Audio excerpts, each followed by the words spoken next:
La primera semana de este 2026 nos ha hecho ver un suceso inédito.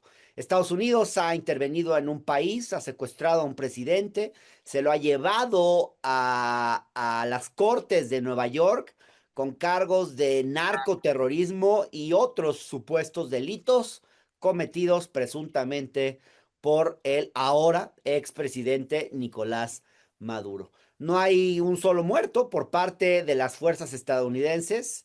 Se llevan a un presidente y unos días después inicia un juicio en Nueva York. Nos ha dejado todo esto bastante impactados, la verdad.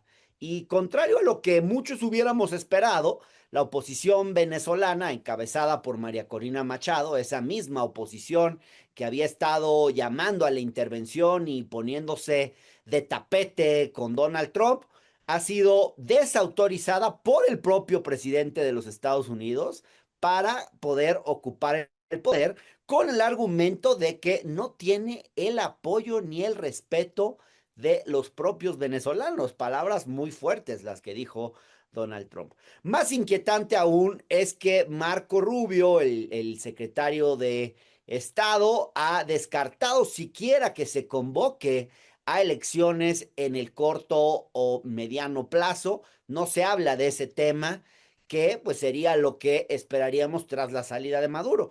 Hoy tenemos a un Donald Trump diciendo que él gobierna Venezuela, a un gobierno encabezado por Daisy Rodríguez, la ex vicepresidenta, que pareciera aceptar subordinarse al gobierno de los Estados Unidos.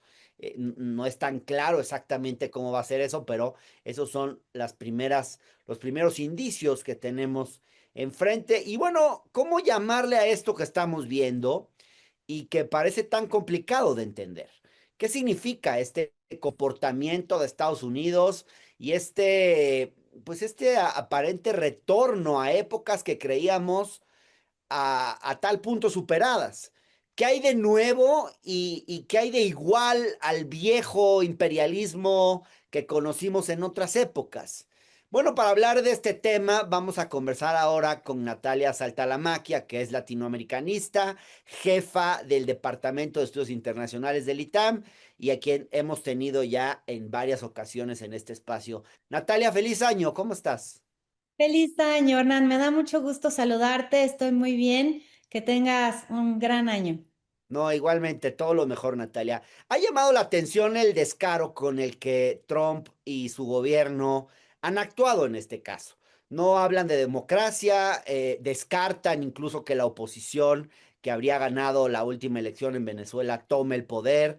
¿Ante qué estamos? Ya no es Estados Unidos poniendo a gobiernos títeres, como ocurrió con las dictaduras latinoamericanas, por ejemplo, donde apoyaban golpes de Estado y de alguna forma apoyaban la instalación de gobiernos militares. Aquí estamos frente a algo diferente. Es un gobierno de Estados Unidos doblando al gobierno en turno de Venezuela para que de alguna forma se ponga a su servicio. ¿Cómo podríamos definir eso si se lo tuvieras que explicar a tus alumnos, Natalia? ¿Cómo caracterizar esto?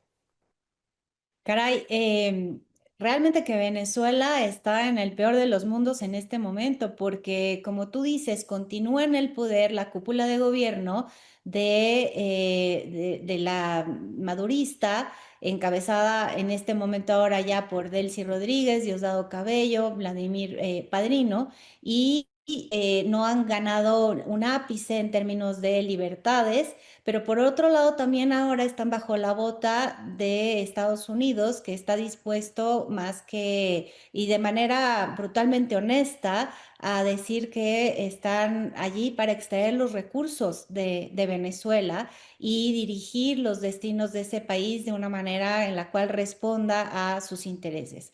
Yo creo que en el pasado Estados Unidos también ha ejercido una influencia muy fuerte sobre gobiernos establecidos en la región, tanto democráticos como no democráticos, para que cumplan con sus designios, pero era sobre todo con los gobiernos más pequeños de Centroamérica y el Caribe. A mí lo que me parece muy interesante de esto es que están incursionando en un país muy grande, sistémicamente importante de Sudamérica. Y eso sí que no lo habíamos visto, al menos a lo largo del siglo XX y XXI, Hernán. Probablemente en el siglo XIX algunas situaciones se habían dado también de incursiones de Estados Unidos más allá de Colombia, pero esta es la gran novedad, me parece a mí, desde el punto de vista latinoamericano, el Oye, hecho. Natalia, pero te interrumpo porque de alguna forma las dictaduras, en el caso de Chile fue muy sonado la participación de Nixon,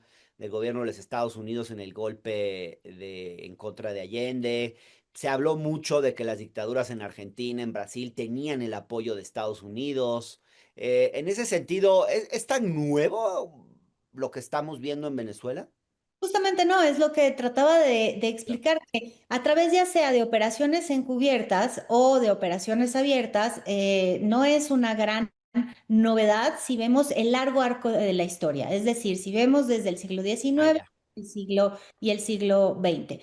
Ahora, también hay que decir que no había sido frecuente esto a partir de, te diría, los años 90 y el regreso sobre todo de una doctrina de seguridad que está planteada de manera abierta como el continente americano como la esfera de influencia de Estados Unidos y donde además se arroga el derecho no solo de alejar a otras potencias del continente, sino también de incidir en los destinos políticos internos de los países latinoamericanos. Entonces, no es solo una política de facto, está anunciado doctrinariamente.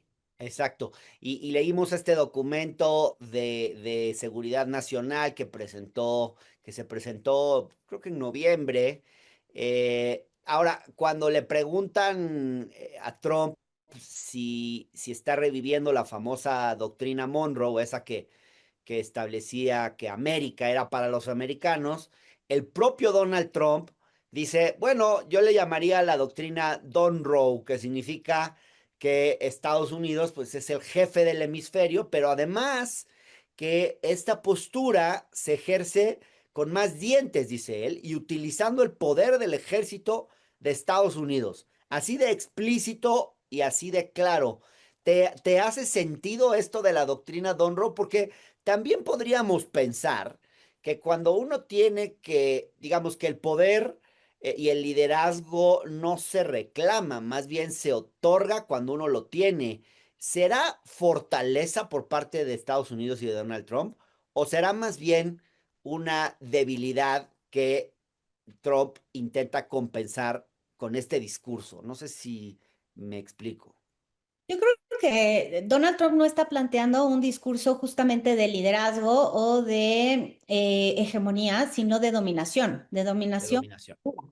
Y que Venezuela se convirtió en el primer laboratorio para demostrar que la doctrina tiene una consecuencia en la práctica y que lo que vimos en términos de hacer una operación que además fue militarmente impecable en Caracas es no solo ir por el petróleo de Venezuela, sino también es mostrarle tanto al resto de los gobiernos latinoamericanos como a las otras potencias, China, Rusia, Irán, que vamos en serio en términos de establecer su predominancia en el continente americano. Ahora, ¿qué tan cierto, Natalia, es esto de que la motivación en el caso de Venezuela es el petróleo? Hay quien dice que digamos, de lo que se trata más bien es de mandar un mensaje que atemorice, un mensaje de poder, un mensaje de que aquí el que manda soy yo, en el caso de Trump, y de soy capaz de hacer lo que sea para que se haga mi voluntad. ¿Hay algo de eso más que el tema del petróleo? O sea, podríamos pensar un poquito que Trump también está blofeando un poco. Yo creo que hay varias explicaciones. Creo que el petróleo es una en lo más inmediato, pero tienes toda la razón. La segunda tiene que ver con una cosa que en relaciones internacionales llamamos señalización. Entonces, mandas un mensaje. Y la tercera razón que, fíjate, analistas de Estados Unidos están subrayando, tiene que ver también con motivaciones internas. Es decir, una estrategia de política internacional está explicada por diferentes factores. Los analistas estadounidenses hablan de cómo Estados Unidos, perdón, el gobierno de Trump utiliza esto para distraer a la población estadounidense respecto a los escándalos internos que tienen, respecto a Jeffrey Epstein, por ejemplo, pero también porque la economía no está dando los resultados que le había prometido en campaña y por lo tanto se utiliza la política internacional como una forma de distraer y de generar un cierto orgullo nacional cuando las cosas salen medianamente bien, como sí sucedió con la operación militar reciente para extraer a Maduro, en la cual no hubo ni una sola baja estadounidense. Entonces, tomamos en cuenta distintos factores para explicar esto. Creo que la señal es contundente y creo que sí, todos los gobiernos de América Latina están tomando nota. Claro. Ahora, Natalia Saltalamaquia, ¿qué implica esto que hemos visto en Venezuela para otros países de la región como México? ¿Qué clase de advertencia tendríamos que leer aquí? Dice una columnista en Milenio, por ejemplo, que no hay incentivo alguno para convertir a México en Venezuela, ni para desestabilizar a Sheinbaum, mientras ésta sea capaz de mantener, decía, un gobierno popular y que colabore con Estados Unidos en aspectos clave. ¿Compartes esta apreciación? Esencialmente comparto, sería menos enfática en alejar del todo las posibilidades de una agresión puntual, estratégica sobre objetivos del narcotráfico en México. Sin embargo, me parece que el análisis correcto es decir que Estados Unidos actúa históricamente frente a México con criterios distintos a los cuales aplica en el resto de América Latina. Esto tiene que ver con que tenemos 3.000 kilómetros de frontera. México es un país enorme de 2 millones de kilómetros cuadrados y además tenemos 130 millones de habitantes. Lidiar con el factor mexicano es lidiar además con la política interna de Estados Claro. Unidos. Creo que es cierto que en la ecuación que hacen los tomadores de decisiones estadounidenses siempre está no desestabilizar y no generar un caos en su frontera sur. Y desde luego, el gobierno de Sheinbaum puede poner como carta sobre la mesa que ha habido cooperación suficiente en los tres grandes temas: comercio, seguridad y migración. Y por el otro lado, hay otro factor. No hay una fuerza política rival a la que represente el gobierno de Sheinbaum que garantice estabilidad en este país, que sea capaz de mandar una señal de si nos hacemos cargo, tenemos la capacidad de generar gobernabilidad en México. De tal manera que creo que sí, que esos son factores que se toman en cuenta y por eso el trato es diferenciado. Nada más sí quiero terminar subrayando, nada de lo que se dice desde Washington lo podemos subestimar. Es un equilibrio delicado que tenemos que mantener con mucha pericia diplomática. Ahora, Natalia, me sorprende la poca capacidad que han mostrado las naciones más poderosas del mundo para ponerle un alto a Donald Trump en todo esto. En particular, pues los países europeos, eh, especialmente, digamos, ahora que el expansionismo del presidente de los Estados Unidos pues amenaza también a naciones europeas, como es el caso de Dinamarca, con lo que implica incluso para los acuerdos a partir de los cuales está creada y se fundó la OTAN. ¿A qué atribuyes esta timidez por parte de los gobiernos europeos a condenar a Donald Trump frente a los sucesos más recientes en Venezuela? Bueno, el poder relativo que tienen los países europeos en el mundo ha disminuido de manera dramática. Es decir, su capacidad de influencia en los asuntos internacionales es menor, es más pequeña que nunca antes visto. Y creo que están percibiendo que es importante dar las batallas más estratégicas porque hay muchos frentes abiertos. No se van a batir, por ejemplo, por temas que tienen que ver con el continente americano. ¿Tú viste? No había suficientes voces europeas condenando lo que es una clara violación al derecho internacional en Venezuela, ¿verdad? Eh, solo es el gobierno de España se sumó al comunicado que hicieron México, Colombia, Chile, Uruguay, condenando esta Alemania dijo que se iban a tomar su tiempo para estudiar el tema y que yo sepa no se han pronunciado todavía. Unido influyó en el Consejo de Seguridad diciendo estamos de acuerdo con que no exista un gobierno dictatorial en Venezuela. Es muy importante que este gobierno, digamos, no permanezca en el poder y hay que respetar el derecho internacional. Es decir, una intervención en el Consejo de Seguridad que era absolutamente timorata. ¿Y qué pasa? Que ellos tienen el frente de Ucrania abierto, ¿no?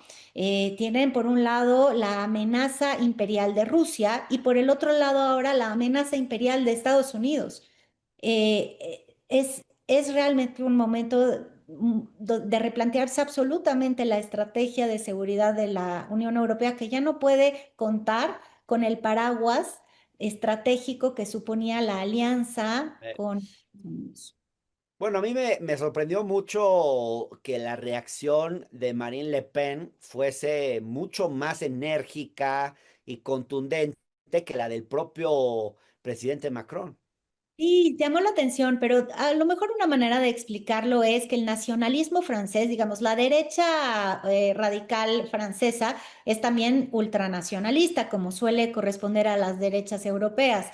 El nacionalismo francés generalmente se ha batido para ponerle límites a Estados Unidos. Esto es histórico, desde la Guerra Fría. De Gaulle todo el tiempo trataba de ponerle límites a la hegemonía y a la preponderancia de Estados Unidos. Entonces, Jean-Marie Le Pen lo hace desde ese lugar nacionalista y de alguna manera a mí me pareció interesante el contraste con Macron, que lo que sale a decir es, estamos a favor de que regrese María Corina Machado al poder en Venezuela y también se decanta por hablar sobre Venezuela como un tema de democracia o autoritarismo y evade la definición de la intervención militar en un país soberano es un problema que genera inestabilidad e inseguridad en el mundo.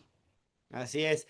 Y bueno, Natalia, por último, yo te preguntaría, hoy se habla mucho de que estamos ante un nuevo orden mundial, que el orden mundial que conocimos está desapareciendo prácticamente. ¿Cómo te imaginarías el nuevo orden mundial a raíz de los sucesos con los que se ha inaugurado este 2026? La verdad que sí que nos acercamos otra vez a esa etapa donde lo que había era una coordinación entre las grandes potencias para no agredirse directamente entre ellos, pero mantener esferas de influencia que más o menos respetan a lo largo del tiempo. Y en donde la palabra de orden es que el poder determina el derecho. El poder es la carta, digamos, que se pone sobre la mesa para establecer qué es legítimo.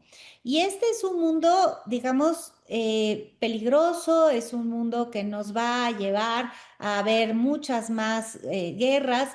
Ese mundo, que se parece mucho al del siglo XIX y antes del siglo XIX, digamos, llevó a la Primera y a la Segunda Guerra Mundial. En la Segunda Guerra Mundial hubo 70 millones de personas que fueron, que fallecieron. Por eso inventamos los seres humanos, te quiero decir, en un proceso civilizatorio, el nuevo orden de la posguerra. Creo que no se escarmentó entonces lo suficiente y que estamos volviendo a eso que era de alguna manera la ley de la selva con algunas contenciones cuando se trata de enfrentamientos directos entre los grandes poderes. Así es, Natalia, pues seguramente vas a tener mucho de qué hablar sobre los temas internacionales en este nuevo año, porque hay muchas cosas que están cambiando, muchas cosas que nos están sorprendiendo a todos, y así que pues seguramente te estaremos buscando para comentarlas próximamente. Muchas gracias, Natalia Saltalamaquia, por esta conversación. Encantada, Hernán. Un saludo a toda la audiencia.